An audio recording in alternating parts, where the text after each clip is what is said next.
اسی طرح رزق میں برکت کو دیکھ لیں، آپ علیہ الصلوۃ والسلام کے معجزات ہیں یا رزق میں برکت کی مثال آپ دیکھ لیں کہ حضرت ابو ہریرہ رضی اللہ تعالیٰ عنہ فرماتے ہیں کہ ایک دفعہ میں بھوک کی حالت میں تھا،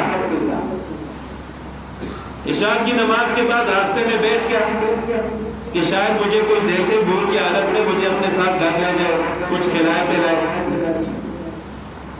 اس وقت حضرت ابو ہریرہ رضی اللہ تعالیٰ عنہ اور یہ کل 70 صحابہ کرام تھے جنہوں نے اپنے آپ کو وقف کیا ہوا تھا، اصحاب صفہ ان کو کہا جاتا تھا، چبوترے والے۔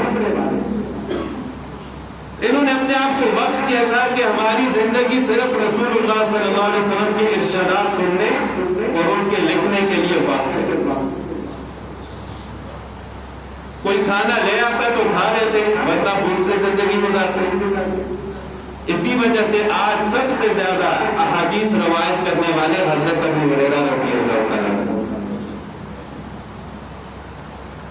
تو ان کی حالت یہ ہوتی تھی بھوک کی وجہ سے کہ فرماتے ہیں کہ میں بے ہوش ہو جاتا تھا بھوک کی وجہ سے۔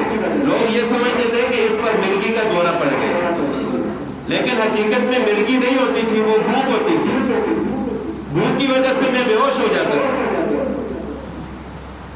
تو اسی طرح ایک دفعہ فرماتے ہیں کہ میں بھوک کی حالت میں تھا، راستے میں بیٹھ گیا کہ شاید کوئی مجھے دیکھے اپنے ساتھ گھر لے جائے۔ اتنے میں حضرت ابوبکر صدیق رضی اللہ تعالیٰ عنہ آئے، انہوں نے سلام کلام کیا اور وہ چل پڑے، شاید ان کو سمجھ نہیں آئی۔ حضرت عمر رضی اللہ تعالیٰ عنہ تشریف لائے، انہوں نے بھی سلام کیا اور نکل گئے، ان کو بھی سمجھ نہیں آئی۔ اتنے میں آپ علیہ الصلوۃ والسلام تشریف لائے، ان کے ساتھ ملاقات ہوئی تو آپ علیہ الصلوۃ والسلام میری حالت کو سمجھ گئے کہ یہ بھوکا ہے۔ آپ علیہ الصلوۃ والسلام مجھے اپنے گھر لے آئے اور گھر والوں سے کہا کہ اگر کچھ کھانے کے لیے ہے تو لے آئے۔ حضرت ابو ہریرہ رضی اللہ تعالیٰ عنہ فرماتے ہیں کہ آپ علیہ الصلوۃ والسلام کے گھر والوں نے دودھ کا ایک پیالہ دیا تو میں نے سمجھا کہ میں بھوک کی حالت میں ہوں، میرے لیے یہ پیالہ کافی ہوگا۔ لیکن آپ علیہ الصلوۃ والسلام نے فرمایا کہ سب سے پہلے جا کر ان کو پلاؤ جو آپ کے دوسرے ساتھی ہیں، 70 صحابہ کرام ہیں جو اصحاب صفہ، پہلے ان کو پلاؤ۔ فرماتے ہیں کہ میں بڑا پریشان ہوا، میں تو بھوک کی حالت میں تھا، میں نے سمجھا کہ یہ پیالہ میرے لیے کافی ہوگا، اب وہ 70 پیئیں گے تو میرے لیے کیا بچے گا؟ فرماتے ہیں کہ پھر میں نے اپنی آنکھوں سے دیکھا اور خود میں لے کر گیا اصحاب صفہ کے پاس، 70 صحابہ کرام نے اس پیالے میں سے دودھ پیا، اس دودھ میں کمی نہیں آئی۔ پھر رسول اللہ صلی اللہ علیہ وسلم نے فرمایا کہ خود بھی نوش کرو، میں نے خود پیا پھر بھی اس میں کوئی کمی نہیں آئی، پھر خود رسول اللہ صلی اللہ علیہ وسلم نے نوش کروایا۔ اس کو کہتے ہیں برکت۔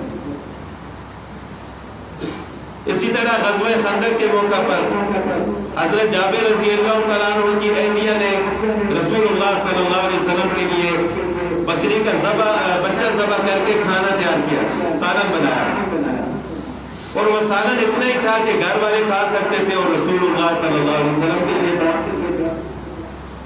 تو ان کی اہلیہ نے حضرت جابر رضی اللہ تعالیٰ عنہ سے کہا کہ آپ علیہ الصلوۃ والسلام کو دعوت دیں، ان کے لیے میں نے کھانا تیار کیا، ہمارے گھر میں تشریف لائیں۔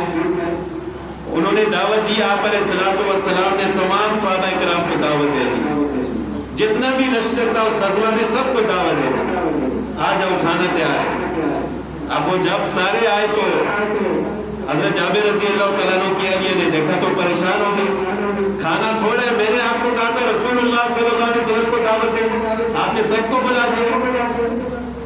حضرت جابر رضی اللہ تعالیٰ عنہ نے فرمایا میں نے سب کو دعوت نہیں دی، میں نے صرف رسول اللہ صلی اللہ علیہ وسلم کو دعوت دی ہے، ان کو دعوت رسول اللہ صلی اللہ علیہ وسلم نے دی ہے۔ فرمانے لگی کہ اگر ان کو دعوت رسول اللہ صلی اللہ علیہ وسلم نے دی ہے تو پھر کوئی پریشانی نہیں، پھر اللہ تعالیٰ اس میں برکت بھی پیدا فرمائیں گے۔ آپ علیہ الصلوۃ والسلام جہاں موجود ہوں گے پھر ان کے معجزات بھی نظر آئیں گے۔ تو فرماتے ہیں کہ جتنا بھی وہ سالن تھا اپنے گھر والوں کے لیے تیار کیا تھا، بچوں کے لیے، رسول اللہ صلی اللہ علیہ وسلم کے لیے، لیکن وہ تھوڑا سا سالن کو تمام صحابہ کرام نے کھایا، پیٹ بھر کر کھایا، لیکن اس میں کوئی کمی نہیں ہے۔ تو جب اللہ تعالیٰ رزق میں برکت پیدا فرماتے ہیں تو ظاہری اسباب اس کے سامنے کچھ بھی نظر نہیں آتے، لیکن برکت پیدا کیسے ہوگی؟ اللہ تعالیٰ کے ارشاد ہے کہ وَلَوْ أَنَّ أَهْلَ الْقُرَىٰ آمَنُوا وَاتَّقَوْا لَفَتَحْنَا عَلَيْهِمْ بَرَكَاتٍ مِّنَ السَّمَاءِ وَالْأَرْضِ، کہ اگر بستیوں والے ایمان لے آتے، تقوی اختیار کر لیتے، تو ہم ان کے لیے زمین و آسمان میں برکت کے دروازے کھول دیتے۔